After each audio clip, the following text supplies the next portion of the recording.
मेरे देश की धरती मेरे वतन की मट्टी। मुखातिब है आपसे धरती पंज दरियावां दी। नाजरीन, हमारा चैनल पंजाब से प्रमोट होकर पंज आब में शामिल हो गया है। यूँ आज से हमारे चैनल का नाम धरती पंज दरियावां दी यानी कि पंज आब पर मुश्तमिल होगा। तो चलिए हम आज अपने प्रोग्राम का आगाज़ अदाब इख्तलाफ से करते हैं। नाजरीन, आज हमारे साथ नशिस्त पर मौजूद हैं मजहबी स्कॉलर, काबिल एहतराम उस्ताद मोहतरम, अरसा तवील से अमली ज़िंदगी में मसरूफ़ अमल एक बेहतरीन रहनुमा, मुसन्निफ़ कुतुब कसीरा, दीनी और असरी तालीम के मैदान में इख्तलाफी मसाइल को मुश्तरकात पर हल करवाने और कलमा गो भाइयों को एक प्लेटफॉर्म पर जमा करने की दावत, यानी कि अल्लाह की रस्सी को मजबूती से थामे रखने के लिए सरतोड़ कोशिशें करने वाले, मेरी मुराद है इत्तेहाद उम्मत का काबिल अमल रास्ता, जनाब प्रोफेसर डॉक्टर अख्तर हुसैन अज़मी साहब। सर, इब्तदाई तालीम आपने कहाँ से हासिल की और क्या दौराने तालिब इल्मी में आप एक शरारती तालिब इल्म थे? शरारती तालिब इल्म तो मैं नहीं था, मैं बहुत ही ज़्यादा शर्मीला तालिब इल्म था। हत्ता कि मुझे याद है कि मैंने चौथी क्लास को टॉप किया, लेकिन मैंने अपने शर्मीलेपन की वजह से घर में इसका जिक्र भी नहीं किया। हत्ता कि मेरी दादी अम्मा को ये किसी और तरफ से पता लगा तो उन्होंने कहा कि हमारे बेटे ने पहली पोजीशन ली है, लेकिन इन्होंने हमें बताया भी नहीं है। बाकी मेरी तालीम जो है एमए इस्लामिक स्टडीज़ और पीएचडी वो पंजाब यूनिवर्सिटी के। सर, वो कौन सी शख्सियात हैं जिन्होंने आज आपको प्रोफेसर डॉक्टर अख्तर हुसैन अज़मी साहब के मुकाम पर पहुँचाया? बिस्मिल्लाहिर्रहमानिर्रहीम। हर आदमी की शख्सियत के बनने में उसके वालिदैन और उसके असातिज़ा का एक बुनियादी किरदार होता है, और मैं समझता हूँ कि इसमें जहाँ मेरे वालिदैन की दुआओं का दखल है, वहाँ हमारे स्कूल के असातिज़ा ने जो बड़े मेहनत से हमें पढ़ाया, गवर्नमेंट हाई स्कूल जंबर कलां के असातिज़ा, ख़ुसूसन मास्टर सलामुल्लाह साहब जो बड़े ही एक अदबी शख्सियत थे, खुद शायर भी थे, तो उन्होंने बज़्म अदब के ज़रिए से हम बच्चों को काफ़ी अच्छी चीज़ें सीखने में मदद दी हमारी की। इसी तरह एक बहुत अच्छे टीचर हैं जनाब मोहम्मद इकबाल चांद साहब, जिन्होंने बड़ी लगन से ना सिर्फ पढ़ाया बल्कि बच्चों के अंदर तकरीरी और तहरीरी सलाहियतों को उजागर करने में उन्होंने बड़ी मेहनत की, और वो बच्चों को अपने पीरियड्स के अलावा भी इन बड़ा वक्त देते थे, कहानियाँ सुनाते थे, उसके ज़रिए से ज़िंदगी का सबक देते थे। इसी तरह जब मैं इस्लामिया कॉलेज सिविल लाइन में लाहौर आया हूँ तो वहाँ शेख रफ़ीक साहब जो तारीख़ के प्रोफेसर थे, मैंने उनसे तारीख़ का इल्म हासिल किया, और वो अपने तारीख़ के इल्म में बड़ी गहराई के साथ डूब जाते थे, तो उससे भी बहुत कुछ सीखने में मदद मिली। और फिर इसके अलावा मैं जब ग्रेजुएशन के अंदर गवर्नमेंट कॉलेज लाहौर में पढ़ रहा था, तो वहाँ मेरे उर्दू के उस्ताद जनाब डॉक्टर सैयद मोइनुर रहमान साहब, जो गालिबियात के माहिर भी थे, बहुत ही शफीक इंसान थे, और उन्होंने अदब और शेर को समझाने में हमें बहुत ज़्यादा मदद दी।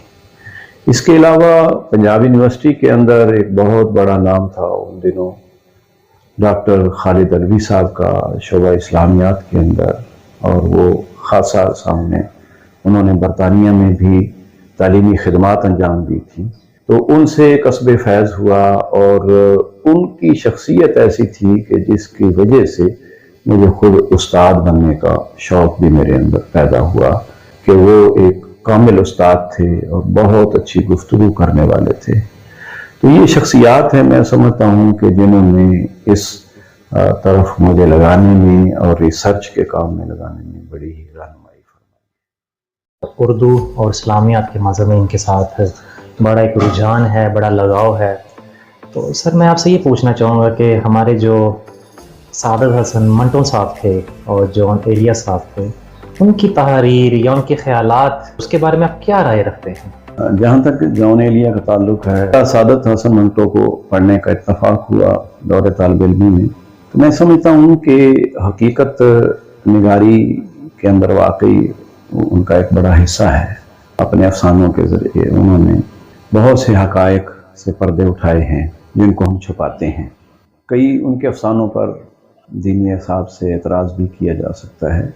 देखना ये होता है कि किसी लिखने वाले की एक तो नीयत क्या है और दूसरा ये है कि उसका असर क्या पैदा होता है। यानी उनके ठंडे गोश्त के ऊपर बड़ी तनकीद हुई है। हादी रुसवा का नावल है उमरा जान अदा, तो उसमें एक फाहिशा औरत या एक रकासा का जिक्र है उसकी ज़िंदगी। तो यकीन करें मैं तो उसको पढ़ के मुझे यानी उस फेल से यानी घिन भी आने लगी और उस तबके से भी एक हमदर्दी पैदा हुई कि इनके लिए भी हमें कुछ करना चाहिए। इसी तरह सादत हसन मंटो से भी यानी एक बुराई के ख़िलाफ़ घिन भी पैदा होती है। ये पहलू उसका अच्छा है। बहरहाल ये भी एक राय है कि गंदगी को ऐसे नहीं उछालना चाहिए कि उससे गुज़रने वालों पर छींटे पड़े। उसमें दो राय हो सकती हैं। तो उसमें एक अदीब को ये मद्देनज़र रखना चाहिए कि जहाँ वो एक अच्छा मकसद लेके लिख रहा है वहाँ उसके साइड इफ़ेक्ट्स पे भी उसको। आजकल के गहमा गहमी के दौर में साजा का मीडिया पे क्या रोल होना चाहिए? इस वक्त तो असातिज़ा से ज़्यादा मीडिया ने ये रोल हासिल कर लिया है, तो असातिज़ा को मीडिया के अंदर आना चाहिए, क्योंकि मीडिया के अंदर जो तेज़ी आई है उसके कुछ नुकसानात भी हुए हैं कि मीडिया में वो मंझे हुए सहाफ़ी और मंझे हुए एंकर पर्सन बहुत कम हैं कि जिनका इल्मी पस मंज़र मजबूत हो, ज़ुबान बयान में बेहतर हों। तो जो असातिज़ा जो कॉलेजेस में पढ़ाते हैं उनकी निस्बत जो सिर्फ मीडिया में आते हैं उनकी निस्बत उनका ज़ुबान बयान भी काफ़ी बेहतर होता है और इल्मी पस मंज़र भी अच्छा होता है। तो इस एतबार से मेरा ख़्याल है कि वो बेहतर रोल अदा कर सकेंगे, और अगर ऐसा ना हुआ तो फिर आम से एंकर पर्सन्स के ज़रिए से जो ज़ुबान की गलतियाँ रवाज पा रही हैं, मुहावरे ज़ुबानों पे गलत चढ़ रहे हैं, तो वो मज़ीद फ़रोग़ पा जाएंगे। तो अपने ज़ुबानी असासे को, लिसानी असासे को बचाना भी हमारी ज़िम्मेदारी है और ये उस्ताद ही बेहतर कर सकते हैं। आपसे मेरी मुलाकात है, दरअसल ये भी इसी जज्बे के तहत है कि आप बच्चों के लिए, नौजवानों के लिए जिस तरह यानी काम कर रहे हैं, तो मैंने ये ज़रूरी समझा कि एक उस्ताद की हैसियत से मैं वो बातें बता सकूं जो एक तालिब इल्म की हैसियत से मेरे अंदर मौजूद थी और आज उस्ताद की हैसियत से हम बच्चों को पहुंचाना चाहते हैं। अच्छा सर, आजकल हमारे सोशल मीडिया पे एक मजहबी स्कॉलर बड़े फेमस हैं, जनाब इंजीनियर मोहम्मद अली मिर्ज़ा साहब, जो कि दीन की सीख तो हमें दे रहे हैं, लेकिन साथ साथ दीन के ऊपर, बुजुर्गाने दीन के ऊपर उनके खिलाफात भी बहुत ज़्यादा हैं। लेकिन मामला ये है कि हमारी यूथ भी उनसे बहुत ज़्यादा आजकल फैसिनेट हो रही है। मैं आपसे सर ये पूछना चाहूँगा कि क्योंकि आपका तो ये प्रोफेशन है और आप इसी फील्ड से ताल्लुक़ रखते हैं, तो आपकी मिर्ज़ा साहब के बारे में क्या आ रहा है? ये तो कहते हैं जी बुजुर्ग इस तरह देख रहे हैं दुनिया को, ਅਸੀਂ ਵੈਸੇ ਇੰਜ ਹੀ ਦੇਖਨੇ ਆ। ਸਾਡੇ ਵੀ ਜਿਹੜਾ ਲੈਪਟਾਪ ਔਰ ਟੈਬ ਵਿੱਚ ਨਾ ਦੁਨੀਆ ਇੰਜ ਸਾਹਮਣੇ ਆਉਂਦੀ ਹੈ। ਤੁਹਾਡੇ ਬਜ਼ੁਰਗ ਸਿਰਫ ਦੁਨੀਆ ਦੇਖਦੇ ਸਨ, ਅਸੀਂ पूरी कायनात देखने आ। इंज करके छोटी बड़ी भी कर लें। असर हाज़िर में जब से सोशल मीडिया के ऊपर अहले इल्म की खासी काविशें नज़र आई हैं, तो उनमें मेरा ख़्याल है कि मजहबी मामलात में मिर्ज़ा जहलमी साहब भी काफ़ी नुमायाँ हैं और इसमें शक नहीं कि उनका मुतालिया तारीख़ी तनाज़ुर में, अहादीस में काफ़ी अच्छा है। अलबत्ता मैं ये समझता हूँ कि कोई भी चीज़ हर दौर के अंदर जब तनकीद की ज़द में आती है तो उस पे कुछ लोगों को वो अच्छी लगती है, कुछ को बुरी लगती है। ये तो आहिस्ता आहिस्ता वक्त ने फ़ैसला करना है कि उसमें कितनी अहम बात है और कितनी उसके अंदर झाग है।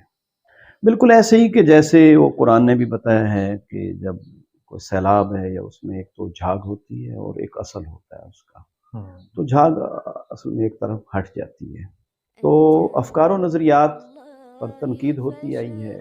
कदीम असासे से एक मफ़हूम आपने अख़ज़ किया है, एक मैंने अख़ज़ किया है, एक तीसरे आदमी ने अख़ज़ किया है, तो ये काबिल तनकीद हमेशा रहेगा। तो इस हवाले से मिर्ज़ा जहलमी साहब जो बात करते हैं उसको सब्र व ज़ब्त से सुनना चाहिए اپنے نقطہ نظر کے اوپر غور و فکر کرنا چاہیے. جو ریجیڈیٹی ہے، جمود ہے، اس سے علمی کاوشیں سکڑ جاتی ہیں. تو اس حوالے سے ہر دور میں اہل علم کو تنقید کا نشانہ بنایا گیا، ان کو بھی بنایا جا رہا ہے. ایک تو بات یہ ہے. دوسرا پہلو میں خود مرزا صاحب کے بارے میں بھی یہ کہنا چاہوں گا کہ ان کی علمیت اپنی جگہ پہ، لیکن جو بات کرنے کے اسلوب اور استدلال کا جو طریقہ کار ہمارے اہل علم کے اندر رہا ہے، امام ابو حنیفہ رحمۃ اللہ علیہ خود اپنے شاگردوں کو سوال دیتے تھے، اس پہ بحثیں ہوتی تھی، مناظرہ جس کو کہتے تھے وہ ہوتا تھا، لیکن وہ اہل علم کے درمیان ہوتا تھا. دیکھ لیں، ہم نے آپ لوگوں کے کہنے کے اوپر مفتی صاحب کی آفر قبول کی تھی، اب پھر مفتی صاحب نے کلیپ بازی شروع کر دی ہے، کلیپ کرنا شروع کر دیا. اگر مرزا جہلمی صاحب یہی باتیں اگر اہل علم کے درمیان کریں، جو کہ اہل علم کے درمیان ہی کرنے کی ہیں، تو وہ وہاں کریں تو اس میں کوئی حرج نہیں ہے. لیکن وہ بہت سارے مسائل ایسے ہیں کہ جو عوام الناس کے اندر بیان کرنے کے نہیں ہیں. پھر وہ جو علمی باتیں کرتے ہیں، ان کے اندر ان کا جو اسلوب ہے وہ عالمانہ وضاحت اس میں نظر نہیں آتی ہے. اس میں ایک چیلنج ہے، اور چیلنج کا طریقہ اہل علم کا طریقہ نہیں ہے. پھر اس کے اندر بازاری الفاظ استعمال ہوتے ہیں، پھر علماء کی تصحیح کرنے کا انداز. اور یہ ایسے ملعون ہیں، ان پہ لعنت ہے، یہ کبھی بھی اہل بیت کا دفاع کر ہی نہیں سکتے. اور اس طریقے سے پھر ہمارے جو پیش رو علماء پہلے گزرے ہیں یا ہمارے بزرگان دین گزرے ہیں، اگر ان سے اعتماد مجروح ہو تو یہ بھی کوئی اچھی روش نہیں ہے. یہ تو خود ہمارا دشمن، جو دین کا دشمن ہے، سیکولر لوگ ہیں، لبرل لوگ ہیں، وہ تو ایسا چاہتے ہیں، کیونکہ اللہ کے رسول صلی اللہ علیہ وآلہ وسلم نے فرمایا ہے کہ العلماء ورثۃ الانبیاء. اگر علماء انبیاء کرام کے وارث ہیں تو پھر جب علماء کا اعتماد مجروح ہوگا عوام کی نظروں میں، تو پھر آخر دین کا اعتماد کیا میرے جیسے لوگوں کے ذریعے سے بحال ہوگا؟ تو یقیناً نہیں ہے. ہمارے پچھلے علماء ہوں یا موجودہ علماء ہوں، ان کے اعتماد کو مجروح کر کے اس طریقے سے بات کرنا یہ کو مناسب انداز میں نہیں سمجھتا ہوں. اختلاف اپنی جگہ پہ ہے اور ہونا چاہیے، اور نہ مخالفوں کو سیکھتا ہونا چاہیے. علمی طور پر اس کا جواب دینا یہ ہمارے علماء کی شان رہی ہے. اختلاف رائے لوگ کرتے رہے ہیں. آج یعنی یہ بات کہنا کہ یہ ایک نئی بات کہتا ہے، بھائی ایک وقت دیوبند کا مکتبہ فکر بھی نیا ہی وجود میں آیا تھا، بریلوی مکتبہ فکر بھی نیا وجود میں آیا تھا، ہندوستان کے اندر اہل حدیث بھی ایک مکتبہ فکر نیا وجود میں آیا تھا. اب چونکہ ان کے ہزاروں اور لاکھوں ماننے والے ہو گئے ہیں، تو اب یہ سارے مسلک یہ سمجھیں کہ ہمیں تو حق حاصل ہے کہ جو ہم بات کہیں، لیکن کوئی اور عالم اٹھتا ہے، نئی بات کرتا ہے یا اس سے ڈس ایگری کرتا ہے، تو دیکھنا یہ ہے کہ اس کا کنٹینٹ کیا ہے، اس کی دلیل کیا ہے، اور اس دلیل کا کیا کیا جواب ہے، نہ کہ اس کو برا بھلا کہنا. یہ ہمارا نہ علماء کو ایسا اختیار کرنا چاہیے، اور نہ ہی جہلمی صاحب کو اس انداز سے نوجوانوں کو اہل علم کے خلاف ورگلانا چاہیے. ایک پاسے میرے رین وہابی، ایک پاسے دیوبندی، اگے پیچھے شیعہ سنی، ڈاڈی فرقہ بندی، وچ وچالے ساڈا کوٹھا، قسمت ساڈی مندی، ایک محلہ 8 مسیتاں، کدی کراں پابندی.